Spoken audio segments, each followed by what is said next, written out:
Hello friends, कैसे हैं आप सभी का एक बार फिर से स्वागत है एम के जैन क्लासेस में। और मैं स्वागत करने के लिए हूं आपकी biology educator Poonam Dhiman. Let's start with our topic now. Daily the same statement same, है ना? But it is required, it looks good.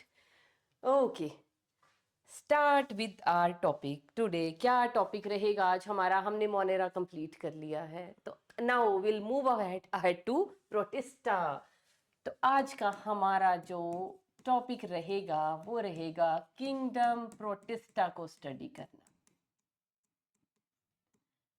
है ना? मोनेरा से तो छूट गया पीछा, पीछा नहीं छुड़ाना है। इन चीजों को हमें लर्न करना है बाय हार्ट, अपने दिमाग में, दिल में, आत्मा में उतार लेना है।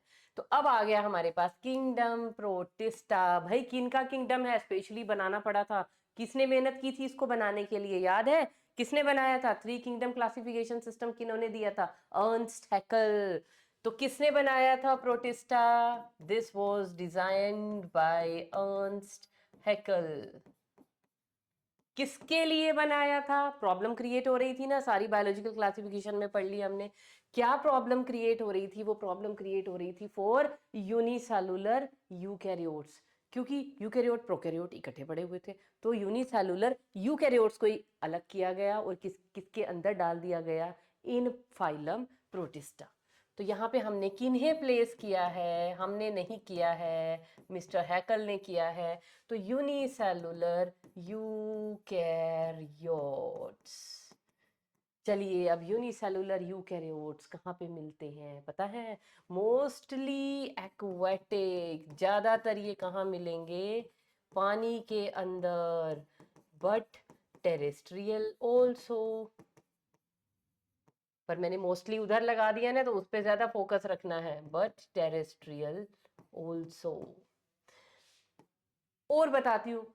अब सबसे बड़ा प्रॉब्लम यहाँ ना क्या है इस किंगडम का? एक प्रॉब्लम कह लीजिए, कुछ भी कह लीजिए, मतलब मुझे तो एक प्लस पॉइंट लगता है कि बेचारे को, किसी को अगर कहीं जगह नहीं मिली ना, उठाओ प्रोटिस्टा के अंदर डाल दो, बशर्ते यूनिसेलुलर यूकैरियोट होना चाहिए। तो एनसीईआरटी के अंदर एक लाइन लिखी हुई है, मुझे बड़ी क्रिटिसाइजिंग सी लाइन लगती है वो, है ना? लेकिन मुझे ठीक भी लगती है। पर क्रिटिसाइजिंग इसलिए लगती है कि जब हमें स्टडी करनी पड़े ना इस चीज की, तब दिमाग भेजा, कहते हैं ना, खाली हो जाता है उस लाइन को पढ़ के। क्या लिखा हुआ है कि इस किंगडम की कोई वेल डिफाइंड बाउंड्री नहीं है। No well defined boundary. क्या मतलब हुआ मैम इसका? हमें तो समझ नहीं आया। अभी समझा देते हैं एक चीज से। सपोज कीजिए, हम एग्जाम्पल ले लेते हैं बेटा यहाँ। चलो थोड़े तरीके से लिख लेते हैं इसको। हम किससे लिखेंगे? यहाँ पे एग्जाम्पल लिख लेते हैं हम। अरे, एग्जाम्पल लिया हमने किसका? क्लेमाइडोमोनास। क्या है ये? क्या है ये? आप कहोगे मैम एल्गी है ना? पर इसको विटेकर ने कहाँ डाल दिया? प्रोटिस्टा के अंदर। कैसे हो गया? क्योंकि क्यों डाला? अकॉर्डिंग टू विटेकर अगर इसको देखें तो it is a unicellular eukaryote. भैया बनता है उसमें डालना। लेकिन अगर जेनुअली हम इसको देखें, अगर हम एक बॉटनिस्ट हैं या आप कह लीजिए एक एल्गल बॉटनिस्ट हैं, तो हम इसको क्या रखेंगे? क्योंकि इसके पास क्या है? एल्गी जैसे, हायर प्लांट्स जैसे इसके पास पिगमेंट हैं, ये फोटोसिंथेसिस भी कर सकती है। तो इसको हमें किस में डालना चाहिए? एल्गी में डालना चाहिए। दोनों की दोनों लोकेशंस ठीक हैं, लेकिन हमने व्यू पॉइंट को देखना है कि हमने विटेकर को फॉलो करना है। तो भैया ये प्रोटिस्टा में बिल्कुल ठीक रखा है क्लेमाइडोमोनास को। लेकिन अगर अगर हम एक बॉटनिस्ट की तरह सोच रहे हैं, या हम एल्गी के ऊपर कोई स्टडी कर रहे हैं, हम एल्गल बॉटनिस्ट हैं, तब इसको भैया एल्गी के साथ पढ़ना बहुत जरूरी है। क्योंकि एल्गी का ही एक भैया हिस्सा, उन्हीं का एक ये भाई बंधु है एल्गीज का ही। समझ आ गया? तो इसीलिए ये जो एक प्रोटिस्टा, एक ऐसे नहीं कह सकते कि बस इन्हीं लोगों का ये एक मतलब कि यही वाले ऑर्गेनिज्म सिर्फ इस बाउंड्री के अंदर रखे जाएंगे। तो इधर उधर से कोई कैसा भी है, कुछ भी है ना, बिना जात पात रंग भेद के प्रोटिस्टा कहता है मैं एक ही चीज देखता हूं, वो क्या? यूनिसेलुलर यूकैरियोट, और भेज दो इसको मेरी शरण में, बस। इसीलिए एनसीईआरटी ने एक बहुत बड़ी बात लिखी है, और वो बहुत बड़ी बात क्या है कि इसका कोई भी एक वेल डिफाइंड बाउंड्री नहीं है। और क्या लिख सकते हैं हम इसके अंदर? और इसके अंदर लिखा जा सकता है क्या, क्योंकि ये यूकैरियोट्स हैं। यूनिसेलुलर के ऊपर तो क्या बात करनी है, एक सेल के हैं। क्योंकि यूकैरियोट है तो सारे के सारे यूकैरियोटिक फीचर इसके अंदर मिलेंगे। कौन से? सबसे important feature, well defined nucleus. क्या मिलेगा इसके अंदर? एक वेल डिफाइंड न्यूक्लियस। उसके साथ साथ न्यूक्लियस है तो न्यूक्लियोलस तो उसके अंदर बैठी ही होगी। उसके अलावा क्या होता है यहाँ पे? Membrane bound organelles present. Membrane bound organelles present. पता है ना कौन सी? गोल्जी हो गई, ईआर हो गई, लाइसोसोम्स, ये तो सिंगल सेल्ड हो गए। उसके अलावा हमारे पास डबल सेल्ड में कितनी सारी है, माइटोकॉन्ड्रिया है, क्लोरोप्लास्ट है, ये जितनी भी सिंगल डबल सेल्ड सारी की सारी मेम्ब्रेन बाउंड ऑर्गेनेलीज प्रेजेंट है। और क्या डिफरेंस, और क्या होता है यूकैरियोटिक सेल के अंदर? राइबोसोम्स बड़े स्पेशल होते हैं। कौन से? एटीएस राइबोसोम्स मिलेंगे यहाँ पे, एटीएस राइबोसोम्स प्रेजेंट। देखो छोटी क्लासेस वाला काम हम करने बैठ गए ना, पर चलो लिखना पड़ता है ना, क्या करें, लिखना तो पड़ेगा। अब जो सबसे इंपॉर्टेंट एक और पॉइंट है, अभी इसके पीछे और ज्यादा नहीं भागेंगे, ये हमें पता है क्या है। हाँ एक चीज क्या है यहाँ पे फ्लैजेला हो भी सकता है, नहीं भी हो सकता। फ्लैजेला के साथ साथ सीलिया भी हो सकता है किसी में प्रेजेंट, मतलब मोटाइल भी हो सकते हैं, नॉन मोटाइल भी हो सकते हैं। बोथ मोटाइल और नॉन मोटाइल। अगर मोटाइल होंगे तो भाई वो फ्लैजेला की हेल्प से भी मूव कर सकते हैं। फ्लैजेला के अलावा यहाँ पे सीलिया भी मिल सकता है। सीलिया के अलावा यहाँ पे स्यूडोपोडिया भी मिल सकता है, एक फॉल्स फीट। स्यूडोपोडिया क्या है, किसके पास होता है? अमीबा याद आता है ना स्यूडोपोडिया के नाम से, वही अमीबा वाला स्यूडोपोडिया। उसके अलावा क्या है इसमें? एनसीईआरटी की एक और इंपॉर्टेंट लाइन, एक तो ये इंपॉर्टेंट लाइन थी, नो वेल मार्क्ड बाउंड्री, और एक दूसरी बड़ी स्पेशल लाइन आती है क्या? Lot of nutritional diversity. क्या? वेरी वास्ट न्यूट्रिशनल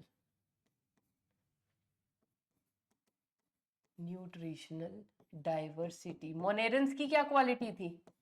उनके मेटाबॉलिज्म में बहुत सारी डाइवर्सिटी थी। सिंपल ऑर्गेनिज्म थे दो, show lot of metabolic diversity. यहाँ पे डाइवर्सिटी किस चीज में देखने को मिलती है? न्यूट्रिशन के अंदर। न्यूट्रिशनल डाइवर्सिटी की वजह से ही हमने इसकी क्लासिफिकेशन भी की हुई है। और क्लासिफिकेशन कर ले अब इसकी, चलो let's move to the classification. Classification of protists या प्रोटिस्टा किसके बेस पे की है? अभी मैंने लास्ट में जो पॉइंट लिखा है, on the basis of nutritional diversity. किसके बेस पे? On the basis of nutritional diversity. और इतनी डाइवर्सिटी है ना, आप देखना खुद खाना बनाने वालों से लेके ये हेटेरोट्रॉफिक तक पहुंच जाएंगे। हेटेरोट्रॉफिक का भी एक और फॉर्म यहाँ पे एक और अचंभित करने वाली है, दैट इज मिक्सोट्रॉपिक न्यूट्रिशन भी इनमें देखने को मिलेगा कि भैया हम फोटोट्रॉफ भी हैं, जरूरत पड़ने पे हम हेटेरो भी बन जाते हैं, हम हेटेरो भी हैं, जरूरत पड़ने पे हम फोटो भी बन जाएंगे। समझ आ रहा है? इसीलिए इसमें लिखा है न्यूट्रिशनल डाइवर्सिटी। तो इसके बेसिस पे हमने इसको 3 क्लासेस में कैटेगराइज किया। we have categorized all these into 3 categories। अब ये कैटेगरीज क्या होंगी? देखो ये क्या है, ये क्या है? This is kingdom. किंगडम के अंदर अब हम क्या रखेंगे? डिवीजन या फाइलम। डिवीजन या फाइलम ही आएगा ना। तो सबसे पहले यहां पे हमारे पास क्या आ जाता है? दैट इज प्रोटिस्टन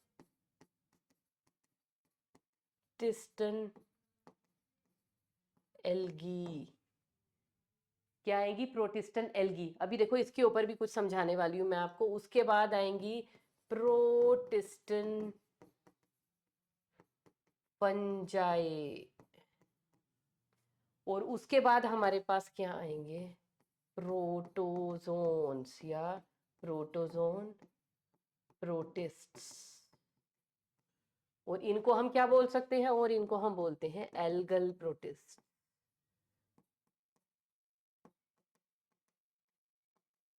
एल्गल प्रोटिस्ट्स ये हैं फंगल प्रोटिस्ट्स, या इन्हीं का दूसरा नेम क्या होता है, these are known as the slime moulds.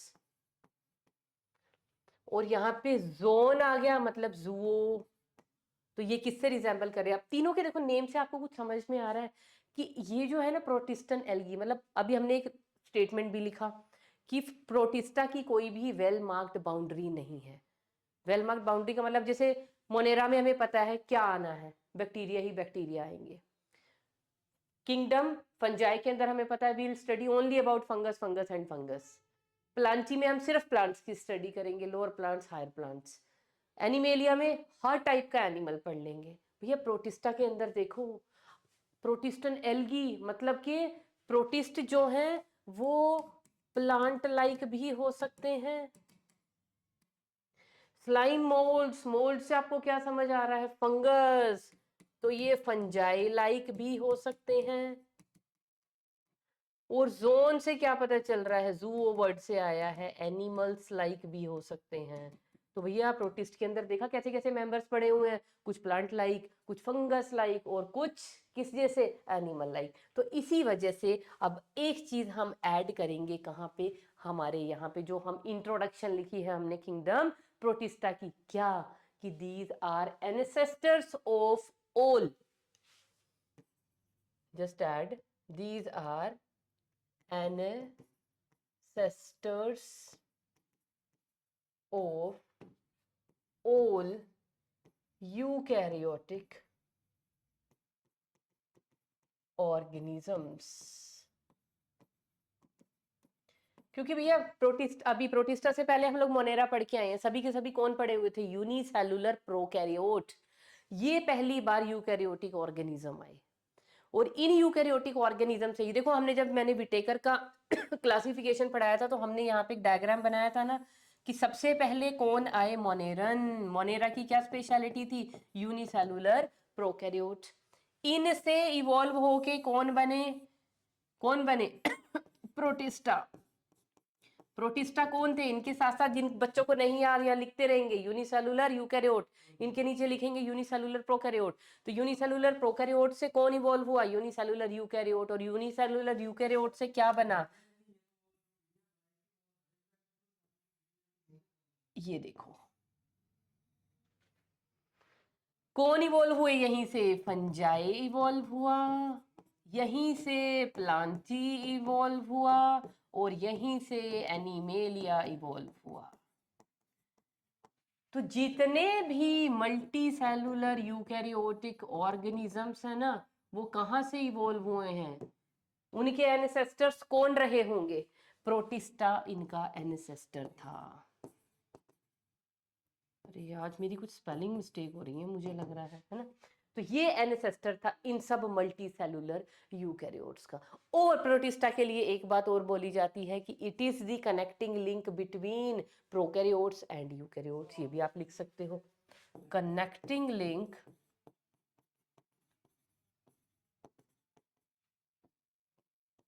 Between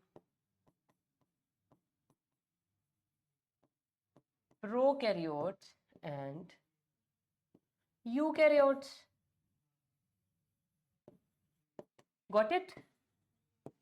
चलिए, तो ये बहुत इंपॉर्टेंट कुछ चीजें हैं जो एनसीईआरटी में है, इसीलिए मैंने इनको स्टार मार्क कर दिया। एक तो न्यूट्रिशनल डाइवर्सिटी बहुत डाइवर्स है, एंसेस्टर्स हैं ये जितने, और फंजाई प्लांटी मतलब इनसे ऊपर के जितने हैं वो सब इन्हीं से इवॉल्व होके बने हैं। और वो देखो इनकी क्लासिफिकेशन को देख के बेटा हमें पता भी चल रहा है, प्लांट इवॉल्व हुए होंगे यहाँ से, प्लांट लाइक प्रोटिस्ट से, फंगस इवॉल्व हुई होगी यहाँ से, स्लाइम मोल्ड से, फंगस लाइक प्रोटिस्ट से, और एनिमल इवॉल्व हुए होंगे यहाँ से, कहाँ से, एनिमल लाइक प्रोटिस्ट से।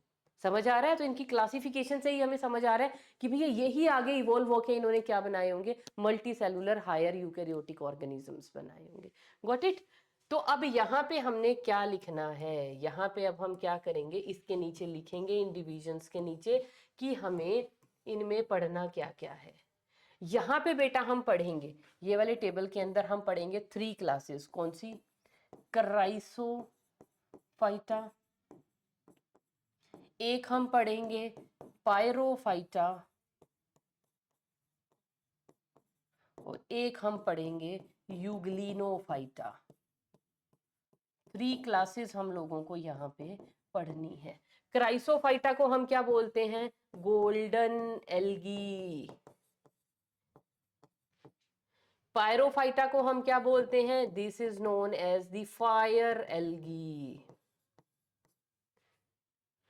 इसकी भी बड़ी, मतलब इसको ऐसे नहीं लिखेंगे एल्गी, पर इसकी भी कहानी बेचारे की, ये एनिमल लाइक भी है, ये प्लांट लाइक भी है, तो इसके साथ भी बड़ा बुरा ही है। तो उसको समझ नहीं, जो कहीं नहीं समझ आया प्लांट में डाले कि एनिमल में डाले, उसको कहाँ पटक देते हैं उठा के? प्रोटिस्टा में। तो भैया इतना अच्छा किंगडम है, सबको वेलकम कर रहा है, और उसको हम क्रिटिसाइज करें? अब भाई बाउंड्री कैसे हो सकती है ऐसी चीज की? इतना बड़ा दिल इसने रखा हुआ, आ जाओ, जिसको कहीं जगह नहीं मिली मैं बैठा हुआ हूँ, बशर्ते एक टैग लेके आना यूनिसेलुलर यूकैरियोट का। That's it.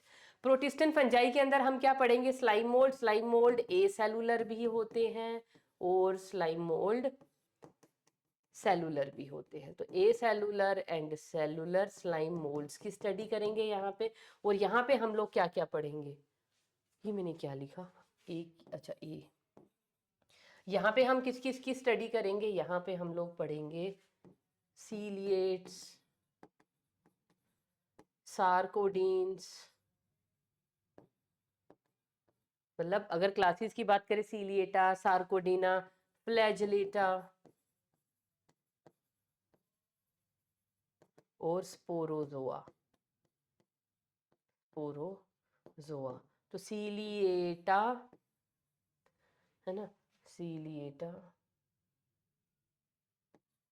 सार्कोडीना आए हैं ये, सार्कोडीना, फ्लैजेलेटा एंड स्पोरोजोआ। तो let start with the protistan algae first. हम इसको पकड़ेंगे पहले, प्रोटिस्टन एल्गी को, और उसमें जो सबसे पहली क्लास है हमारी वो क्या है? तो किंगडम हमारे पास क्या है? देखो बेटा साथ साथ क्लासिफिकेशन। किंगडम हमारे पास है प्रोटिस्टा। उसका डिवीजन कौन सा पढ़ रहे हैं? कौन सा डिवीजन पढ़ रहे हैं? प्लांट्स के लिए डिवीजन ही होता है ना, एनिमल्स के अंदर फाइलम होता है। तो प्रोटिस्टन एल्गी, प्रोटिस्टन एल्गी या एल्गल प्रोटिस्ट। और उसके अंदर क्या होती है? क्लास। तो कौन सी क्लास पढ़ रहे हैं? पहली क्लास पढ़ रहे हैं, दैट इज क्राइसोफाइटा। और इन क्राइसोफाइटा को मैंने आपको क्या बोला है? इनको हम और क्या बोलते हैं? These are also known as the golden algae. क्यों? क्यों बोलते हैं इनको गोल्डन एल्गी? क्योंकि यहाँ पे कौन प्रेजेंट होते हैं? कौन मेंबर्स हैं इनके? यहाँ पे आती हैं हमारे पास desmids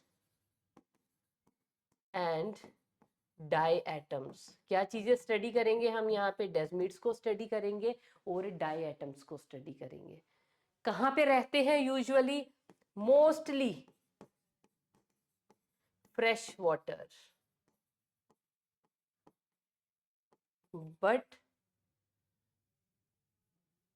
but also found in marine waters, marine waters।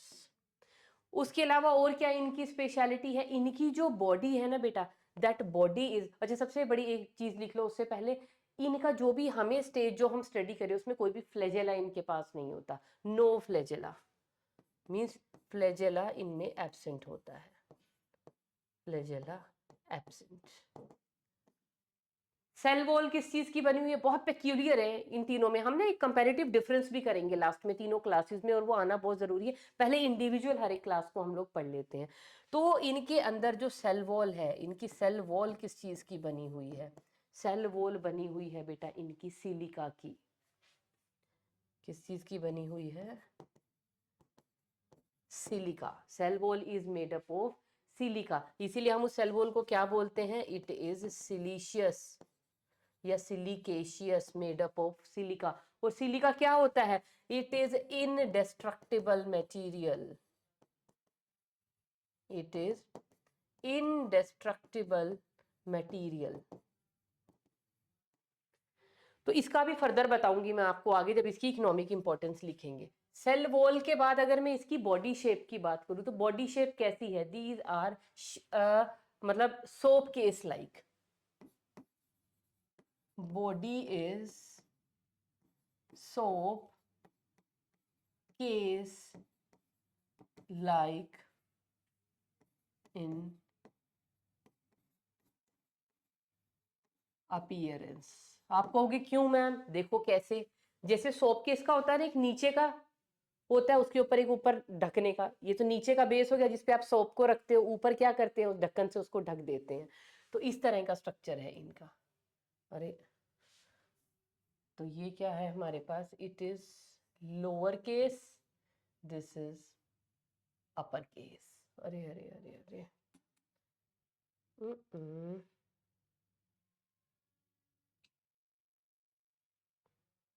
तो ये हमारे पास क्या हो जाएगा, अपर केस। तो जो ये अपर केस है इसको हम क्या बोलते हैं, क्योंकि ये ऊपर की तरफ है, इट इज नोन एज एपीथीका। और जो नीचे वाला है इसको हम क्या बोलते हैं, इट इज नोन एज हाइपोथीका। और ये जो थीका है ये किस चीज के बने हुए हैं, these are made up of silica. और इसके अंदर सारा का सारा क्या प्रेजेंट होता है, साइटोप्लाज्म, मतलब मेम्ब्रेन प्रेजेंट है इसके अंदर।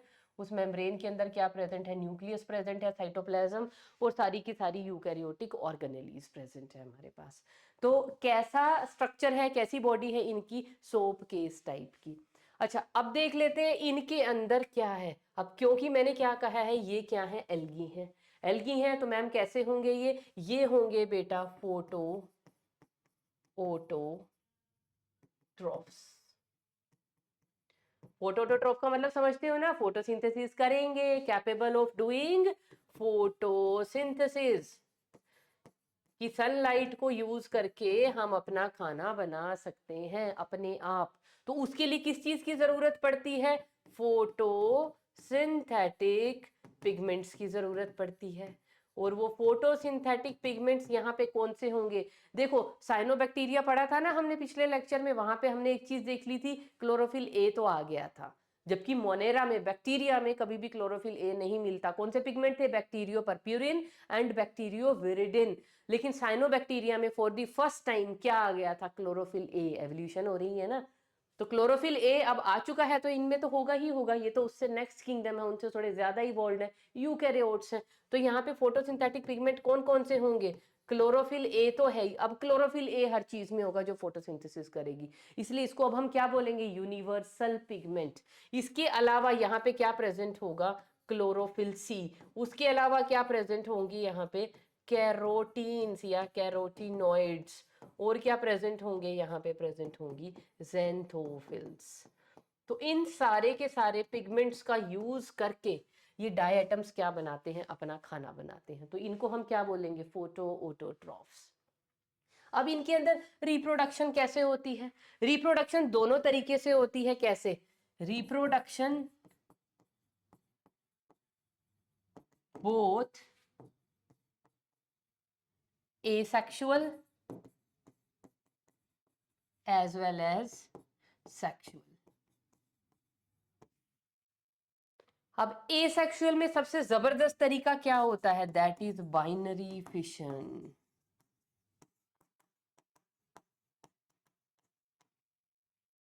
लेकिन अगर मैं इनके बाइनरी फिशन की बात करूं ना, देखो बेटा इनकी शेप देखो, एक नीचे वाली प्लेट है, एक ऊपर वाली प्लेट है, एपीथीका हाइपोथीका। जब इनमें बाइनरी फिशन होगा तो क्या होगा, एक के पास ये पेरेंटल प्लेट जाएगी, एक के पास ये, जिसके पास ये गई हाइपोथीका, एक ये अपनी नई बना लेंगे, प्लस ये जो ऊपर वाली है, now this will act as, क्योंकि ये छोटी थी, अरे अरे, तो ये अब किसकी तरह एक्ट करेगी, ये जो ऊपर वाली है वो यहाँ पे आ गई, मतलब दिस इज 1 दिस इज 2, तो 1 ये आ गई 2 ये आ गई, तो ये अपनी नई एक सिक्रीट कर लेंगे। फिर आगे देखो बेटा, इनमें जब बाइनरी फिशन होगी तो क्या होने वाला है, अब ये हो गई 3 और 4, तो एक के पास तो ये 3 जाएगी, ठीक है, इसने अपनी क्या कर लेनी है, नई बना लेनी है। और जिसके पास ये 4 जाएगी, ये 4 अब यहाँ नीचे आ जाएगी और ये अपनी एक नई बना लेगा। लेकिन अगर इसकी बात करूं, इसकी, तो ये क्या करेगा, ये इसका नीचे वाला जो है ये तो एज इट इज है। अरे अरे, कलर्स का दिक्कत क्यों हो रहा है। ये वाइट है, ये अपनी एक नई बना लेगा, और जो ये ऊपर वाला येलो है, ये जो ऊपर वाला येलो है, ये अपनी एक और नई बनाएगा।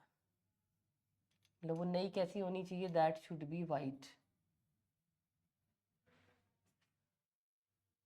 तो आपने एक चीज देखी, बाइनरी फिशन तो हमने कर लिया, लेकिन बाइनरी फिशन में एक चीज देखो, इतना बड़ा था, है ना, यहां तक ये बड़ा रहा, जिसके पास ये छोटी गई, ये तो बेस बन गई, इसके ऊपर एक और छोटा बन गया। जब ये आगे इसने बनाया, ये तो था ही छोटे वाला, इसका ये उससे छोटे वाला, और जब ये भी बेस बना तो उससे भी छोटा बन गया। तो क्या हो रहा है, एवरी बाइनरी फिशन पे इनका साइज क्या हो रहा है, it is keep on decreasing. तो भैया ये तो बड़ी दिक्कत हो जाने वाली है, कुछ डायटम बड़े बड़े, कुछ छोटे छोटे। तो अपने साइज को करेक्ट करने के लिए ये क्या करते हैं, डायटम्स बाइनरी फिशन करते हैं। एक दो बाइनरी फिशन किया, उसके बाद ये क्या करते हैं, एक रेस्टिंग फेज में चले जाते हैं। रेस्टिंग फेज, रेस्टिंग फेज का मतलब ये गोल सर्कल सिस्ट, एक गोल सिस्ट बन जाते हैं, उसमें अपने सेल, अपने साइज को पहले रिपेयर करते हैं। वो मैकेनिज्म पहले, बहुत पहले कोर्स में होता था, अब नहीं है। तो वहां पे रेस्टिंग फेज में ये क्या करते हैं, साइज करेक्शन करते हैं, फिर दोबारा, मतलब ये क्या हो गई, रेस्टिंग फेज में कब जाएंगे, ड्यूरिंग अनफेवरेबल कंडीशंस। क्या है अनफेवरेबल कंडीशन, भैया हमारा तो साइज ही बहुत छोटा हो गया, हमें क्या करना है, अपना साइज बराबर मेंटेन करना है। कैसे करोगे, अच्छा हमें टाइम दो, हम कर लेंगे। तो वो टाइम दिया जाता है। अनफेवरेबल कंडीशंस है वो कि हमारा साइज छोटा हो गया, उसमें सिस्ट बन जाते हैं, उसके बाद अपना साइज करेक्ट करते हैं, फिर ये दोबारा बाहर आते हैं शेल से बाहर, तब हम क्या कहते हैं, दोबारा फेवरेबल कंडीशन आ गई, और दोबारा फिर ये क्या स्टार्ट कर देते हैं, बाइनरी फिशन। तो ये बताने का मेरा मुद्दा क्या था, कि बाइनरी फिशन तो इनके अंदर होता है, कब होता है, ड्यूरिंग फेवरेबल कंडीशंस। लेकिन इनके अंदर क्या होता है, रेस्टिंग स्पोर्स भी बनते हैं। और वो ये रेस्टिंग स्पोर कब बनेंगे, साइज करेक्शन के लिए, कब, ड्यूरिंग अनफेवरेबल कंडीशंस। तो भूलेंगे तो नहीं, अनफेवरेबल कंडीशंस का मतलब क्या है, इसके साथ ही मेरे पास जगह नहीं है, आप लोग ऐड कर लीजिए साइज करेक्शन। तो ये हो गया ये सेक्सुअल रिप्रोडक्शन। अब सेक्सुअल रिप्रोडक्शन इनमें कैसे होता है, सेक्सुअल रिप्रोडक्शन का ना बेसिकली यहाँ 3 तरीके होते हैं, और तीनों के तीनों यहाँ काम करते हैं। कौन से, यहाँ पे आइसोगैमी भी होती है, यहाँ पे एन आइसोगैमी भी होती है, और यहाँ पे ओगैमी भी होती है। अब आइसोगैमी के सामने लिख लीजिए, क्या होती है आइसोगैमी, जब दो गैमीट्स, मेल और फीमेल, दोनों मॉर्फोलॉजिकली सिमिलर हो। माना एक के पास फ्लैजेल है, दूसरे के पास भी होगा, एक के पास नहीं है तो दूसरे के पास भी नहीं होगा, एक की जो शेप है वही सेम दूसरे की, मतलब मॉर्फोलॉजिकली सिमिलर का मीनिंग समझ गए ना। तो यहाँ पे आप लिख लीजिए, both gametes are morphologically similar, morphologically similar. Morphology का मतलब समझ गए, बाहर से देखने में बिल्कुल एक जैसे लग रहे हैं, तो वो जब आपस में फ्यूज होंगे तो क्या होगी, आइसोगैमी। और एनाइसोगैमी क्या होती है, both gametes are dissimilar morphologically. तो यहाँ पे हम क्या लिख लेंगे, मॉर्फोलॉजिकली, मॉर्फोलॉजिकली डिसिमिलर।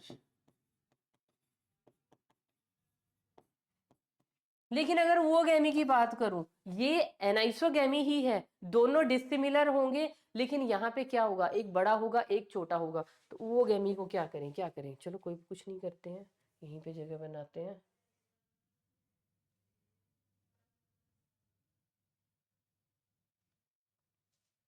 तो वो गैमी में हमारे पास क्या है, वो गैमी में क्या होगा, गैमीट्स तो एनाइसोगैमस है, गैमीट्स क्या है, एन आइसोगैमस। देखो an, aniso mean same, gamous means fusion, मतलब गैमीट्स, तो same gamete. Aniso dissimilar, gamy gametes. Oogamy में क्या होगा, है तो ये दोनों के दोनों गैमीट एनाइसोगैमस, जिसको एनाइसोगैमस नहीं समझ आता वो डिसिमिलर लिख लो, दोनों अलग अलग होंगे। वन लार्ज होगा, वन लार्ज होगा, बड़ा होगा, और वो कैसा होगा, नॉन मोटाइल होगा। बड़े पत्थर से चला कहाँ जाएगा, तो उसको हम क्या बोलते हैं, that is known as egg, या फीमेल गैमीट लिख लेना, that will be more appropriate. और दूसरा क्या होगा, स्मॉल, स्मॉल होगा, और वो क्या होगा, मोटाइल होगा, मोटाइल होगा तो वो मेल होगा। तो यहाँ पे क्या होता है, वो गैमी में मेल जो है फीमेल के पास जाता है। जैसे हमने अभी आप आगे 12th के अंदर भी पढ़ेंगे, हायर प्लांट्स के अंदर पढ़ेंगे, ह्यूमंस के अंदर भी तो स्पर्म आता है एग को फर्टिलाइज करने। तो स्पर्म क्या है, स्पर्म मोटाइल है और स्पर्म बहुत छोटा सा है, एग उसके कंपैरिजन में बड़ा है, और वो क्या है, स्टेशनरी है। तो हमारे अंदर कैसे टाइप की फर्टिलाइजेशन है, वो गैमस टाइप। तो यहाँ पे तीनों टाइप की सेक्सुअल दोनों टाइप की सेक्सुअल रिप्रोडक्शन होती, तीन टाइप की सेक्सुअल रिप्रोडक्शन होती है, और दो टाइप की रिप्रोडक्शन होती है, एसेक्सुअल भी और सेक्सुअल भी होती है। ठीक है, अब यहाँ पे इनसे रिलेटेड और जो चीज जो सबसे इंपॉर्टेंट है वो क्या है, that thing is their economic importance. क्या है इनकी इकोनॉमिक इंपॉर्टेंस, और इनकी सबसे बड़ी इकोनॉमिक इंपॉर्टेंस बताएं आपको क्या है, वो है डाई एटोमेशियस अर्थ। क्या है वो, डाई एटोमेशियस अर्थ फॉर्मेशन। ये क्या होता है मैडम जी, ये होता है जो इनके दो अपर और लोअर जो शेल थे किस चीज के बने हुए थे, सिलिका के। सिलिका कैसी होती है, इनडिस्ट्रक्टिबल। तो डायटम तो एक ऑर्गेनिज्म है, ऑर्गेनिज्म है तो इसकी एक लाइफ स्पैन के बाद डेथ हो जाएगी, डेथ हो गई, अंदर का प्रोटोप्लाज्म सारा किल हो गया, लेकिन जो बाहर की हार्ड इनडिस्ट्रक्टिबल सिलिका के जो शेल है वो कहाँ जाएंगे, वो शेल सारे के सारे पानी में नीचे बैठने शुरू हो जाएंगे, और एक लेयर बनी उनके ऊपर, और डायटम की डेथ होगी, उनकी शेल्स की लेयर बन जाएगी, बनते बनते बनते बनते बिल्कुल नीचे हार्ड अर्थ बन जाती, जिसको हम क्या बोलते हैं, डाई एटोमेशियस अर्थ। तो किसकी वजह से बनती है ये, सिलिका शेल डेपोजिशन।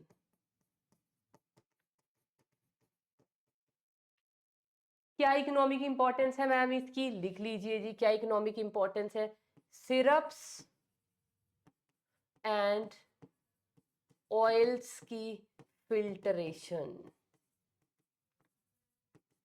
क्यों भाई फिल्टरेशन क्यों, क्योंकि ये जो डायोमेशियस अर्थ होती है it is porous in nature. Porous का मतलब समझते हैं, छेद छेद छेद छेद छेद छेद होते हैं इसके अंदर।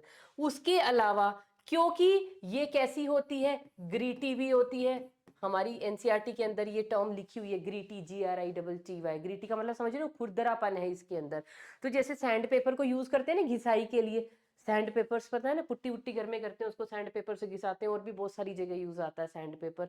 तो वो ही उसी तरह घिसाई का काम इससे भी लिया जा सकता है। तो पॉलिशिंग दी सरफेसेस, पॉलिशिंग सरफेसेस के लिए भी इसको यूज किया जाता है। इसके अलावा इसका एक और यूज है, क्या है, इंसुलेटर की तरह भी इसको यूज किया जाता है, as an insulator in furnaces, boilers.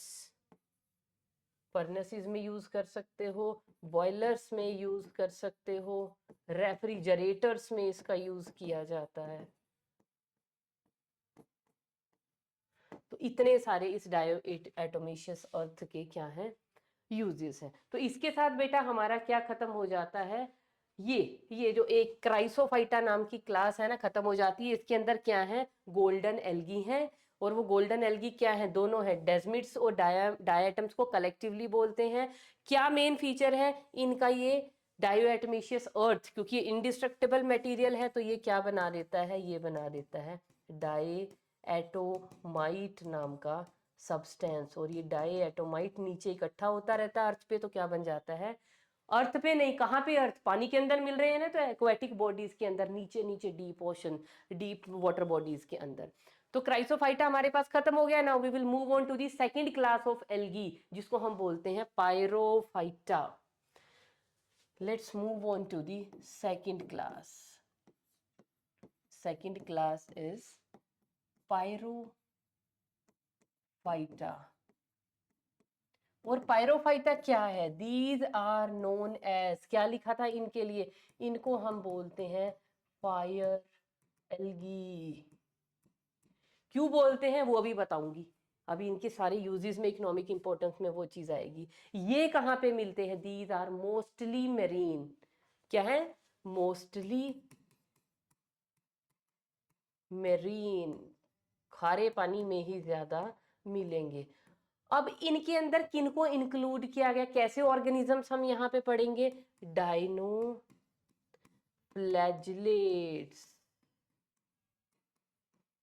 और ये जो पीछे हमने पढ़े थे ना, ये क्या थे हमारे पास? क्राइसोफाइटा के अंदर मैक्सिमम हमारे पास क्या पड़े हुए थे? प्लैंक्टन्स थे। ये कौन से प्लैंक्टन? प्लांट लाइक है ना, फाइटोप्लैंक्टन्स। प्लैंक्टन्स क्या होते हैं?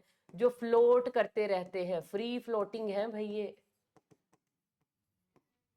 पानी के सरफेस पे फ्लोट करते रहते हैं। बट जब इनकी डेथ हो गई उसके बाद क्या हो जाते हैं? इनके जो खाली खोखे हैं, ये जो शेल हैं बॉडी के, वो नीचे जाके जमा होने स्टार्ट हो जाते हैं।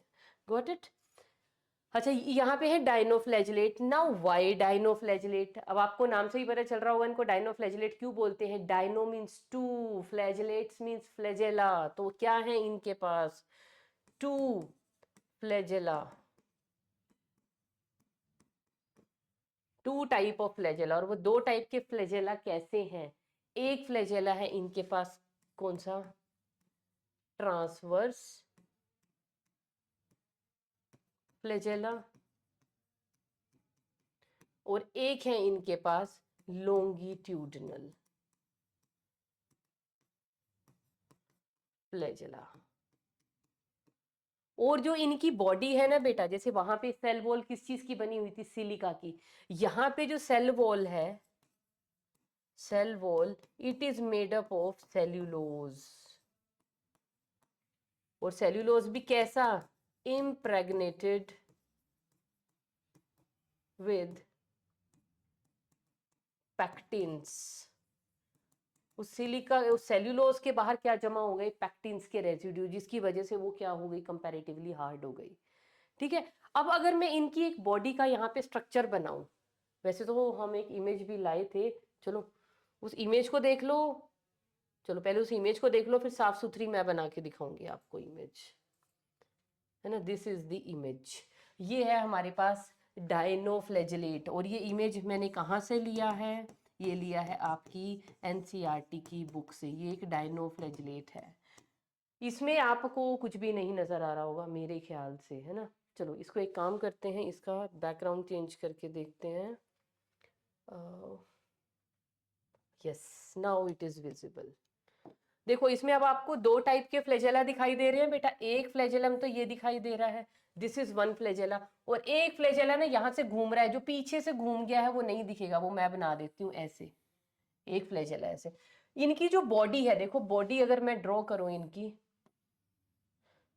एक रफ सा अगर मैं आपको आइडिया दूं, वैसे मुझे ज्वाइन नहीं करने चाहिए थे, है ना। ठीक है, ज्वाइन नहीं करती, इसकी अलग अलग प्लेट्स बनाते हैं हम। तो इनकी बॉडी ना ऐसे सेल्यूलोजिक प्लेट्स की बनी होती है। ये तो इन सेल्यूलोजिक प्लेट्स, अब उस जैसा बनाना चाहिए था, है ना। चलो कोई बात नहीं, मैंने इसको ऐसे बना दिया इन्वर्ट थोड़ा सा। तो यहाँ पे देखो इनकी बॉडी में ये तो सारी की सारी क्या है? दीज आर क्या? सेल्यूलोजिक प्लेट्स, ये वाली भी। अब इन सेल्यूलोजिक प्लेट्स के बीच में आप देखिए, यहाँ पे एक तो ये बन रहा है, ये खाली जगह दिख रही है, और एक ये खाली जगह दिख रही है। इस खाली जगह को हम क्या बोलते हैं? This is known as the transverse groove. इसको हम क्या बोलते हैं? This is known as transverse groove. और एक ये सीधे वाला दिखाई दे रहा है, इसको हम बोलते हैं लॉन्गिट्यूडनल ग्रूव। ग्रूव का मतलब समझ रहे हो? खाली जगह, गड्ढा एक तरह का। ये ग्रूव्स प्रेजेंट हैं। इन दोनों ग्रूव्स के अंदर क्या प्रेजेंट है? यहाँ पे दो टाइप के फ्लैजेला प्रेजेंट होते हैं। इस ट्रांसवर्स ग्रूव के अंदर एक फ्लैजेला है, वो कैसे है? ऐसे आया, और इसके चारों तरफ ये देखो ये ट्रांसवर्स ग्रूव है, इसमें से ये फ्लैजेला ऐसे, जैसे टॉप नहीं होता लट्टू, लट्टू घुमा के बचपन में खेलते थे ना टॉप, उसमें ऐसे घुमाते हो ना आप धागा, तो ऐसे इसकी बॉडी के चारों तरफ, मतलब एक साइड से निकल रहा है और ऐसे इस पे राउंड हो जाता है वो, तो इसको हम क्या बोलते हैं, इस ग्रूव के अंदर जो फ्लैजेला है वो यहाँ से घूम के और ऐसे पीछे से यहाँ तक आ रहा है। तो इस वाले फ्लैजेला को हम क्या बोलेंगे, इस फ्लैजेलम को हम बोलेंगे ट्रांसवर्स फ्लैजेलम। और ऐसे ही एक फ्लैजेला कहाँ प्रेजेंट है, ये देखो ये बना रखा है लॉन्गिट्यूडनल ग्रूव में से निकलता हुआ, यहाँ पे भी एक फ्लैजेलम प्रेजेंट होगा, उस फ्लैजेलम को हम क्या बोलेंगे, लॉन्गिट्यूडनल फ्लैजेलम। तो दो टाइप के फ्लैजेला आपको दिखाई देंगे। अब इन दो टाइप के फ्लैजेला में खास बात क्या है, इन खास बात कुछ ऐसी है जिसकी वजह से इनका एक पेक्यूलियर नेम भी है, और वो खास बात क्या है, वो खास बात ये है कि देखो एक फ्लैजेला जो ऊपर की तरफ है, ऊपर की तरफ है, वो इस तरह से घुमाएगा और ये वाला इसको ऐसे रोटेट करेगा, तो जिसकी वजह से ये ऐसे भी जा रहा है और ऐसे आगे की तरफ भी जा रहा है, तो इस मूवमेंट को हम क्या बोलते हैं, इस टाइप की मूवमेंट दिखाएगा, मीन्स ये ऊपर भी जा रहा है और ये आगे भी जा रहा है, ऐसे ऐसे ऐसे ऐसे ट्विस्ट करता हुआ, तो इन मूवमेंट को हम क्या बोलते हैं, this is known as spinning movements. क्या है ये, स्पिनिंग, जैसे स्पिन बॉल है ना, क्रिकेट तो सब देखते हो, सबको पता है स्पिन बॉल क्या होता है, तो स्पिन बॉल की तरह ये दो फ्लैजल, कि एक फ्लैजेला इसको ऐसे घुमा रहा है, एक फ्लैजेला इसको ऊपर की तरफ मूव करा रहा है, तो ये आगे भी जा रहा है और मतलब ऐसे रख लो ना इसको, तो ये वाला फ्लैजेलम उसको ऐसे लेके जा रहा है और दूसरा उसको ट्विस्ट करवा रहा है, तो स्पिनिंग मूवमेंट, और इन स्पिनिंग मूवमेंट की वजह से हम इन डायनोफ्लैजिलेट्स को क्या बोलते हैं, these are also known as the whirling विप्स।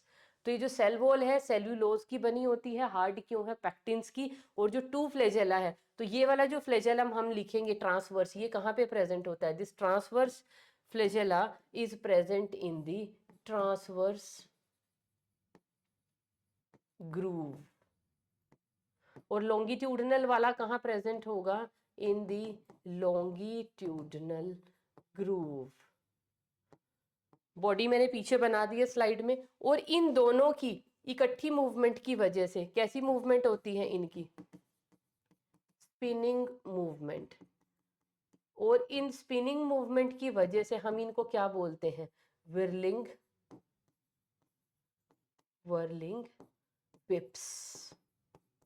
देखो कितना सुंदर सा नेम इनका है, तो वर्लिंग विप्स क्या है, दीज आर दी डायनोफ्लैजिलेट्स, किसकी वजह से है, क्योंकि उनमें दो टाइप के फ्लैजेलम प्रेजेंट है, वो दो टाइप का फ्लैजेला, एक उसको आगे की तरफ चला रहा है, एक उसको स्पिन करा रहा है, तो दोनों की इकट्ठी कलेक्टिव मूवमेंट की वजह से वो स्पिन करना शुरू हो जाता है, और स्पिनिंग की वजह से हम इनको बोलते हैं वर्लिंग विप्स। इसके अलावा इनकी एक और खास बात है, वो खास बात क्या है कि कुछ डायनोफ्लैजिलेट्स के अंदर ना चमक होती है, जिसको हम बोलते हैं बायोल्यूमिनेसेंस।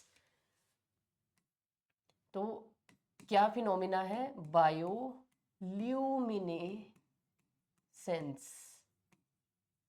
कैसे डिफाइन करोगे इसको, light emitted by living organism, लिख लेते हैं इसको, light emission by a living organism, क्योंकि बायो लगा दिया है ना, इल्यूमिनेशन का मीनिंग तो हमें समझ आता है, ल्यूमिनेसेंस का मीनिंग क्या होता है, चमक, और बायो मीन्स अगर कोई लिविंग ऑर्गेनिज्म चमक रहा है तो उसको हम बायोल्यूमिनेसेंस बोलते हैं, जैसे जुगनू, जुगनू है ना, उसके अंदर क्या होते हैं, ल्यूसीफेरिन प्रोटीन्स की वजह से वो चमकता है, तो यहाँ पे है बायोल्यूमिनेसेंस इनके अंदर देखने को मिलती है, किन में देखने को मिलती है, उनका एग्जाम्पल लिख लेते हैं, एग्जाम्पल है बेटा नॉक्टिल्यूका, नॉक्टिल्यूका, अब क्योंकि साइंटिफिक नेम है तो मैं अंडरलाइन कर देती हूँ, पायरोडीनियम, और एक है पायरोसिस्टिस।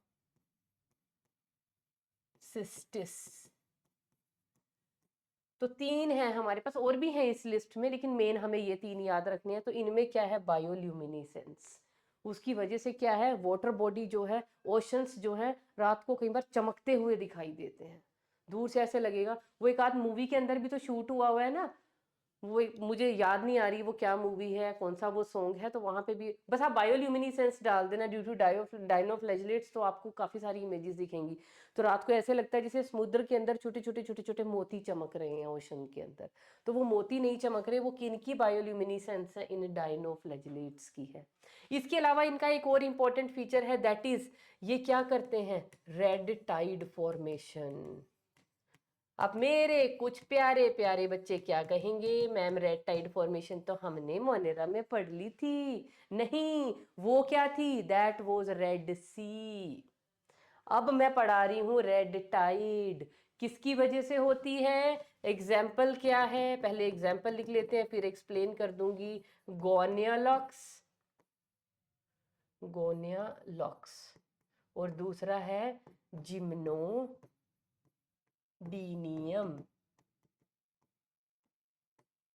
अब ये दो क्या हैं, ये इनके अंदर क्योंकि ना बहुत सारी ये जो डायनोफ्लैजिलेट्स होते हैं ना, इनमें बड़े अलग अलग टाइप के कलर होते हैं, कोई डायनोफ्लैजिलेट ब्लू कलर का, कोई रेड कलर का, है ना, कोई ग्रीन कलर का, कोई येलो कलर का, कोई व्हाइट कलर का। तो ये कलरेशंस इनमें पिगमेंट्स की वजह से और बायोल्यूमिनेसेंस की वजह से। तो ये दो क्या करते हैं, ओशन को ऐसा रेड कलर का, ऐसे लगता है जैसे वो कई बार मूवीज में नहीं दिखाते, किसी का मर्डर करके पानी में फेंक दिया, आसपास का पानी सारा का सारा हमें कैसा दिखने लग जाता है, कैसा दिखता है, एकदम रेड कलर का, कि जैसे यहाँ पे किसी का हमने मर्डर कर दिया। तो सिमिलरली वैसा ही बिल्कुल ऐसी रेड टाइड हमें दिखेगी दूर तक, और वो रेड टाइड देख के बिल्कुल ऐसा लगता है अब किसी ने इसमें लाल रंग डाल दिया है। तो वो रेड टाइड किसकी वजह से होती है, ड्यू टू दी ये इनकी गोनियोलक्स और जिम्नोडीनियम की ग्रोथ की वजह से। लेकिन इनमें प्रॉब्लम भी है, ये जो गोनियोलक्स है ना, ये एक और काम कर देता है, ये एक और काम क्या कर देता है, गोनियोलक्स कैटेनेला, कैटेनेला, ये किसकी स्पीशीज है, ये क्या करती है, ये रेप्टाइड बनाने के साथ साथ ओशन के अंदर ना एक टॉक्सिन भी रिलीज कर देता है। टॉक्सिन कैसा, पॉइजनस। और उस टॉक्सिन का नेम पता क्या है, that toxin is known as saxitoxin. Saxitoxin वो रिलीज कर देता है, और सेक्सी टॉक्सिन एक ऐसा, अब क्योंकि ओशन के पानी के अंदर रिलीज कर दिया सेक्सी टॉक्सिन, कैसा है, पॉइजनस टॉक्सिन है। तो कुछ या फिर ये वाले डाई एटम्स को ही कोई फिश वगैरह खा ले, या ये जो सेक्सी टॉक्सिन है जो पानी में रहने वाले और ऑर्गेनिज्म है, पानी के थ्रू उनकी बॉडी के अंदर भी चला जाएगा। तो यूजुअली कौन कौन इनका वो बनती हैं, मतलब इस ट्रैप में फंसती हैं ज्यादातर, वो होती हैं फिशेस। तो फिशेस के अंदर ये क्या कोज करती है, सेक्सी टॉक्सिन, ये कोज करती है पैरालिटिक, ये कोज क्या करेगी, paralytic shellfish poisoning, paralytic shellfish poisoning, इसको हम क्या बोलते हैं, PSP। और जिसकी वजह से क्या हो जाता है, अगर इन फिशेस को जिनकी बॉडी में ये सेक्सी टॉक्सिन गई है, अगर उनको उनके ऊपर फीड करे ह्यूमन, तो क्या हो जाएगा। अब पैरालिटिक से क्या समझ रहे हो, पैरालिसिस इन ह्यूमंस। तो ऐसी फिश कई बार जो है ह्यूमन कंज्यूम कर जाता है, और उसकी वजह से उनकी बॉडी में क्या हो जाता है, पैरालिसिस। अब क्या रह गया, अब बात रह गई इनकी रिप्रोडक्शन की। चलिए, रिप्रोडक्शन कैसे होती है इनमें, रिप्रोडक्शन, रिप्रोडक्शन क्या है, एक तो ये हाईली मल्टीप्लीकेटिव है ना, हमारी एनसीईआरटी में। और हाईली मल्टीप्लीकेटिव का मतलब क्या है, अगेन बाइनरी फिशन से फटाफट फटाफट फटाफट फटाफट अपने आप को मल्टीप्लाई कर लेंगे। तो अभी तो रेड टाइड, इतनी सारी रेड टाइड फॉर्मेशन हमें दिखती है, या बायोल्यूमिनेसेंस हमें दूसरे औरों की वजह से दिखती है। तो और ये तो बात हुई एसेक्सुअल। और दूसरा अगर मैं बात करूं सेक्सुअल रिप्रोडक्शन की, तो सेक्सुअल रिप्रोडक्शन यहाँ पे कैसे होता है, सेक्सुअल रिप्रोडक्शन होता है बेटा सिर्फ दो तरीकों से, दैट इज आइसोगेमी या एन आइसोगेमी। और जो ओगेमी है ना, oogamy is absent here, oogamy से यहाँ पे रिप्रोडक्शन नहीं होता है। Got it. और ये जो इनसे पहले वाले हमने इनके भाई पढ़े थे ना, इनसे पहली वाली जो क्लास पढ़ी थी क्राइसोफाइटा, भाई ये तो इतने शाणे हैं ना, ये आप ये कह लीजिए कि सबसे ज्यादा फोटोसिंथेसिस के लिए ये रिस्पॉन्सिबल है इन दी ओशन। तो इनको हम क्या बोलते हैं, इनके लिए कोई टर्म यूज होती है, इनको हम बोलते हैं chief producers, chief producers of the ocean. तो ये याद रखना, इनको हम क्या बोलते हैं, चीफ प्रोड्यूसर्स। और जो इनके अगले भाई थे पायरोफाइटा, इनको हम क्या बोलते हैं, these are known as the whirling whips. अच्छा, और इसमें क्या बताना रह गया, रिप्रोडक्शन के अलावा अब यहाँ पे बताने रह गए इनके पिगमेंट्स। पिगमेंट्स कौन कौन से होंगे इनके अंदर, देखो मैंने बता दिया ऑलरेडी, क्लोरोफिल ए तो यूनिवर्सल पिगमेंट है, उसके अलावा इसके पास भी क्लोरोफिल सी ही होगा, और उसके अलावा इनके पास ज़ैंथोफिल्स होंगे, और उसके अलावा इनके पास कैरोटिनॉइड्स होंगे। तो कोई नई ऐसी खास बात नहीं है कि पीछे वाले में थी और इसके पास नहीं है। खास बात अभी आएगी यूग्लिना के केस में, which we will take up in the next lecture.